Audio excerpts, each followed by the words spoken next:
எனக்காக யாவை. நீங்க பாடணும்னு கூட கிடையாது. நீங்க அப்படியே அப்படியே எது எது உங்களுக்கு ரொம்ப கடினமா இருக்கு, எது உங்களுக்கு ரொம்ப கடினமா இருக்கு, அப்பா இது ரொம்ப ரொம்ப ஹெவியா இருக்கும், இதை நான் எப்படி ரொம்ப ஹெவியா இருக்குப்பா, வச்சிருங்க வச்சிருங்க.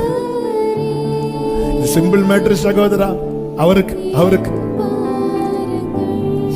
Simple matter. ஆண்டவரே நான் என்ன செய்ய போறேன், இப்படி செய்ய போறேன்.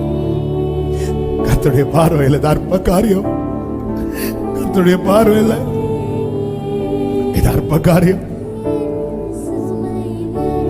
என் கண்ணுக்கு பெருசா தெரிகிறதெல்லாம் அவர் கண்ணுக்கு ரொம்ப சின்னதா தான் தெரியும். என் கண்ணுக்கு ஆண்டவர் சொல்ற, நீ எவ்வளவு நாள் தான் பார்த்துட்டு இருக்க போற, கொஞ்சம் ஒதுங்க, நான் பாக்குறேன்.